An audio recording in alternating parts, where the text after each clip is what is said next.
আজকে ইতিহাসের সাম্রাজ্যবাদের যুগ চ্যাপ্টারটির মধ্য থেকে যেটি আলোচনা করব সেটি হলো ষোড়শ মহাজনপদ। এই ষোড়শ মহাজনপদ কি? এই ষোড়শ মহাজনপদ নিয়ে আলোচনা করব। খ্রিস্টপূর্ব ষষ্ঠ শতকে মহাবীর ও বুদ্ধদেব যখন তাদের ধর্মমত প্রচার করছিলেন, তখন সাধারণভাবে কাবুল থেকে গোদাবরী নদীর তীর পর্যন্ত ভারতবর্ষের সুবিস্তৃত অঞ্চল জুড়ে 16টি বড় বড় রাজ্যের অস্তিত্ব পাওয়া যায়।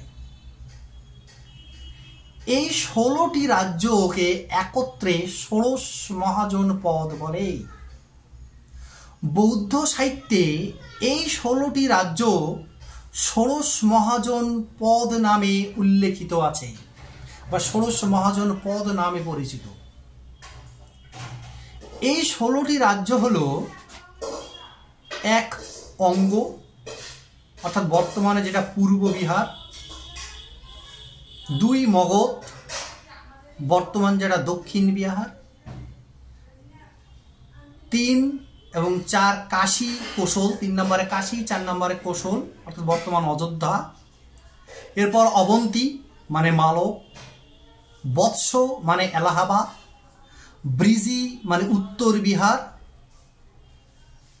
মল্ল মানে গোরক্ষপুর, চেদি মানে বুন্দেলখণ্ড, কুরু মানে যেটা দিল্লি, পাঞ্চাল মানে বেরিলি বদায়ুন অঞ্চল, অর্থাৎ বেরিলি আর বদায়ুন অঞ্চল মিলে তখন সেটা ছিল পাঞ্চাল, মৎস্য মানে জয়পুর, সুরসেন মানে বর্তমান যেটা মথুরা, অশোক মানে গোদাবরী উপত্যকা, গান্ধার মানে পেশোয়ার রাওয়ালপিন্ডি এবং কম্বোজ মানে হলো বর্তমান যেটা পশ্চিম কাশ্মীর।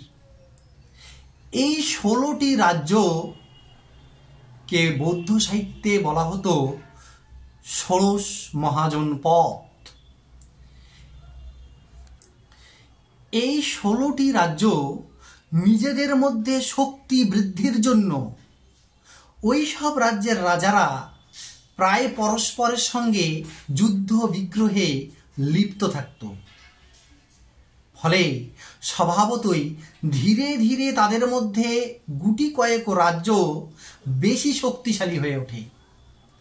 এই শক্তিশালী রাজ্যগুলির মধ্যে ছিল মাত্র 4টি।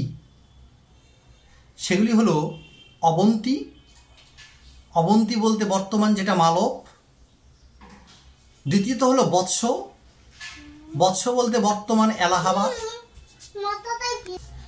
তৃতীয়ত হলো কোশল, কোশল বলতে বর্তমান অযোধ্যা, এবং চতুর্থত হলো মগধ,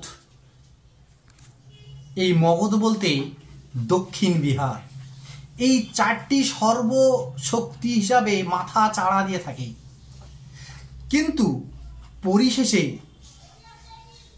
3টি রাজ্য